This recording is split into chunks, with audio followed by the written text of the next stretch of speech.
Ladies and gentlemen, we got another person. This one is another Maryland couple, but this time the man died and his wife lived in the Dominican Republic. Maryland, it must be vacation packages that they're offering in Maryland and Pennsylvania because you notice how all of these people are from those general areas. Okay, so this is the New York Post, June 7th, 2019. Widow questions husband's death in Dominican Republic after tourists die. So people are paying attention, and I'm glad they are. These reports will save and spare anybody's life that was thinking about going there.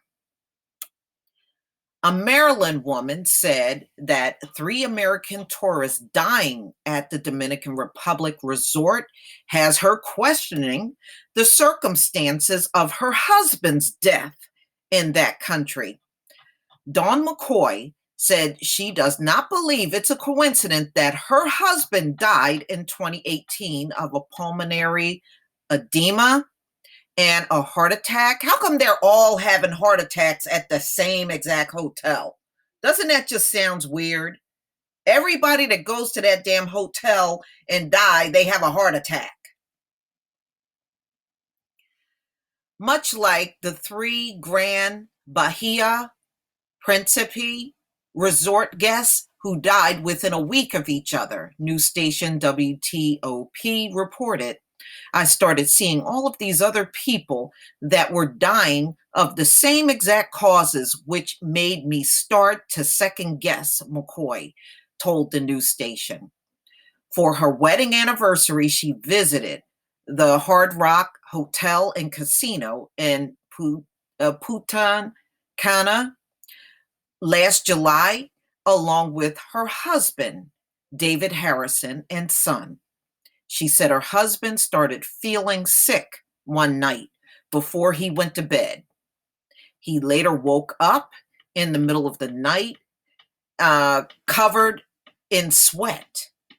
He couldn't sit up, and he was making noises that you couldn't make out, McCoy said.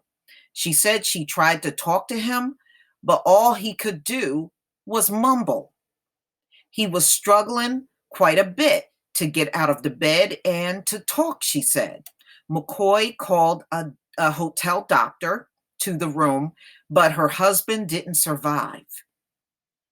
We went down there as a happy family, and we came home a broken family, McCoy told WTOP. I came home a widow, and my 12-year-old son came home fatherless. She said her husband was prescribed medication for high blood pressure, but had received a clean bill of health from his doctor before the vacation. Dominican authorities ruled his death was a result of a pulmonary edema and a heart attack. Yeah, they seem to be ruling everybody's death like that. And the Maryland couple, the Black Maryland couple, according to them, they both died of the same exact respiratory problem. When reports surfaced of the recent tourist death, McCoy said she began to question the circumstances surrounding her husband's death. She should.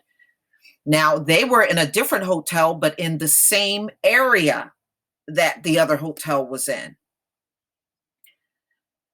Miranda Shop Weiner, 41, of Pennsylvania, visited the Dominican resort and succumbed to a heart attack on May 25th in her room, according to a preliminary autopsy. Y'all got to stop letting the Dominican Republic do these autopsies for real and believing them. Nathaniel Holmes, 63, and Cynthia Ann Day, 49, were found dead 5 days later in their hotel room at the same resort. The engaged Maryland couple cause of death was also listed as pulmonary edema and respiratory failure. Okay, so everybody that goes to that hotel is having heart attacks and respiratory problems. Wow. Dominican Republic authorities reportedly discovered blood pressure medication as well as 3 prescription bottles in the couple's hotel room. And you know what? That's another reason. See, they're finding the prescription medicine, and then based on that, they're coming up with an autopsy. I don't really believe they're giving these people a thorough autopsy. And why is it that the coroner's office in the Dominican Republic keep finding the same exact thing with every damn body?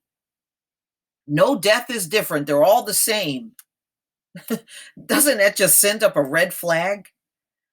No, I'm sorry. I don't accept any autopsy coming out of the Dominican Republic. Mm-mm, I just don't. So now we are starting to see some of the 2018 deaths finally surface from the Dominican Republic. So as you can see, they're not all black that were killed there. But nevertheless, they are dying, and they're all from America. Again, I don't think this is a coincidence. I really don't. And the fact that the US State Department has not gone down there to get to the bottom of this whole thing, I don't know, y'all. The whole thing just seems really fishy. You would think they want to know what's happening to their citizens that travel outside of the country. But really, the only thing they did was publish a list of 13 people, and that's it. You didn't investigate, at least go to those mini bars in the room and try to test the alcohol that's there. I guess you don't want to do that either. But please tell me what you think, ladies and gentlemen. This is just getting absolutely crazy by the moment. Please leave your comment and subscribe. Don't forget to hit on the notification bell, and I'll see you on the next video. Peace, family.